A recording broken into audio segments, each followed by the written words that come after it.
Saitama a enfin une capacité plus forte que la simple force physique. Oui, le dommage émotionnel. Et puis qu'est-ce qu'il est fort. Oh là, ça fait mal.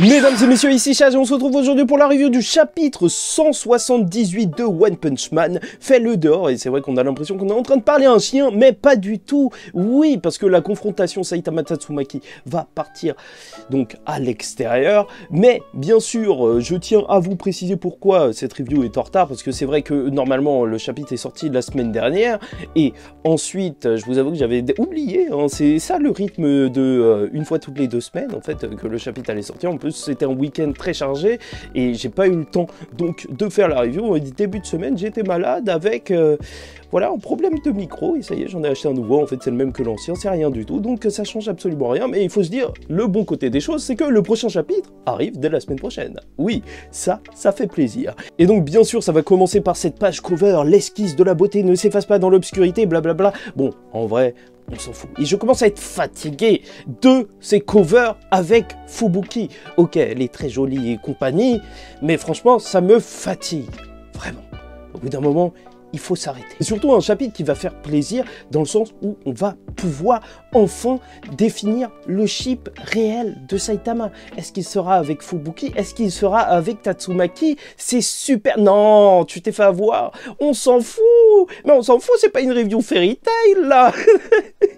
Non, pas du tout. Donc, le début du chapitre, il va concerner les autres héros qui sont en train de se réveiller. Je te rappelle que R, donc, il s'était fait one-shot par le monstre d'eau. On apprendra que, donc, peut-être il va se faire améliorer cybernétiquement.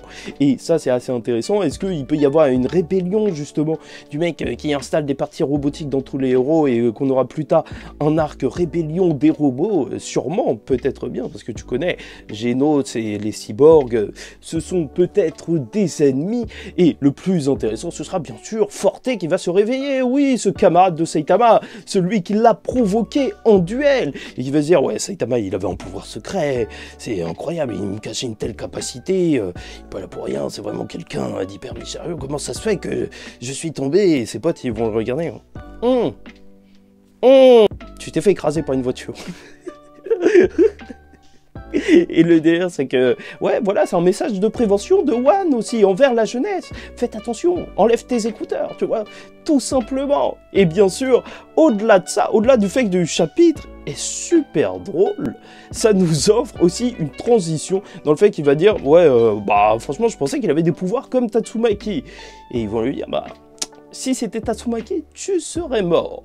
Et bien sûr, transition parfaite avec les héros qui vont voir ce qui se passe avec les monstres, tremblement de terre, qu'est-ce qui est en train de se passer, et c'est juste elle qui est monstrueusement puissante et qui est en train de s'occuper de Saitama. Parce que je te rappelle, page iconique, Saitama qui tient Tatsumaki comme ça, comme si c'était un enfant par le bras, et bien sûr qu'elle le prend mal, et elle va lui mettre la pression directement avec ses pouvoirs. Elle est en mode ferme-la, dégage de là, et elle va provoquer une onde de choc qui est en train de péter le mur juste derrière. Et ça, c'est juste énorme. Ça fait penser un petit peu, tu te souviens, à Rasengan Chidori sur le toit de l'hôpital. Les gens, ils se battaient n'importe où à l'ancienne dans Naruto.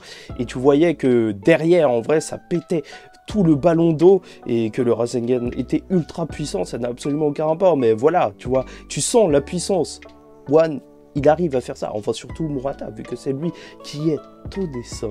Et donc, bien sûr que j'ai reçu des critiques, parce que la semaine dernière, j'ai dit que ça allait lancer une confrontation entre les deux, là, ce qui était en train de se passer, et que certaines personnes ne sont pas d'accord. Mais là, en vrai, en soi, Tatsumaki est en train de faire quoi? Ok, du côté de Saitama, c'est peut-être pas une confrontation, mais peut-être même que tous ces combats depuis le début de la série, c'est pas des vraies confrontations, c'est pas des vrais combats, il s'en bat les reins à chaque fois. Il lâche tout le temps juste un punch et après c'est terminé. Mais du côté de Tatsumaki, ah ben elle veut pas être gentille, hein. Je crois qu'elle l'aurait tué s'il était juste normal. Et ça va commencer, l'humiliation. Quelle humiliation! Parce que Saitama, il se prend cette attaque juste énorme et il fait, ah mais je crois que c'est le truc de Fubuki, ce truc, c'est à peu près la même chose, tu vois. Un absolument énorme délire, tu vois qu'il encaisse l'attaque et c'est juste n'importe quoi, le voir trembler et faire blablabla. parce que tous ses muscles qui sont en train de bouger, en fait c'est le seul truc que ça aura réussi à lui faire, en fait, cette énorme attaque. Juste le faire trembler un petit. Et bon, donc face à ça, elle va commencer à réfléchir un petit peu plus, tu vois, Saitama c'est qui? C'est un mec qui traîne avec Fubuki, même pas en vrai, c'est le mec qui arrête pas de traîner avec Genos, oui. Peut-être, et alors que Saitama il va demander d'évacuer tous les autres hommes, donc pour qu'ils soient protégés justement de Tatsumaki, là ça va être violent parce qu'il va... Oh là là, quelle violence! C'est peut-être l'attaque la plus violente de ce chapitre, avec justement Tatsumaki qui lui demande qu'est-ce qu'il fout là en fait, quel est son lien avec Fubuki. Il va dire bah franchement, c'est ni ami, ni camarade, je dirais qu'on est juste des connaissances. Ah bah, oh non, il est fort, Saitama. Allez, le One Punch Man, ça a marché. Ah là, Fubuki, tu vois ces dommages émotionnels là au sol. Ah, c'est dur, c'est dur. Il est vraiment très très fort. Et bien sûr que elle, tu la vois quand même un petit peu déçue. Donc en vrai, si, peut-être qu'il y aura un ship entre les deux à la fin de la série ou je ne sais quoi. Dans tous les cas, elle lui demandera pourquoi il va aussi loin pour une connaissance. Et là, c'est peut-être un des passages les plus importants du chapitre, parce que comme d'habitude, Saitama, lui, c'est juste un vrai héros. Il irait loin pour sauver des connaissances et même aider des inconnus. Et là, c'est le moment de te demander de liker ou disliker la vidéo, commenter, donner ton avis en commentaire, ou t'abonner si tu n'es pas encore abonné. Chaque semaine, on parle de One Punch Man, et normalement, en temps et en heure. Oui, pas comme cette semaine. Et Tatsumaki compte donc le mettre à l'épreuve pour savoir s'il est digne de coller sa sœur. Parce que je te rappelle que en plus, ces derniers chapitres, on avait appris qu'il y avait des traîtres du côté de Fubuki. Tu vas voir carrément tout le sol se tord, les tremblements de terre, les riches qui sont en train de paniquer. Ça c'est la spéciale de One Murata, tu vois, voir les riches qui sont en train de trembler. C'est vraiment un manga de pauvre en vrai. Et peut-être la phrase la plus iconique de ce chapitre, ouais, Saitama qui est vénère et qui fait ouais, de toute façon tu prends la maison des autres pour des chiffons à les tordre comme ça.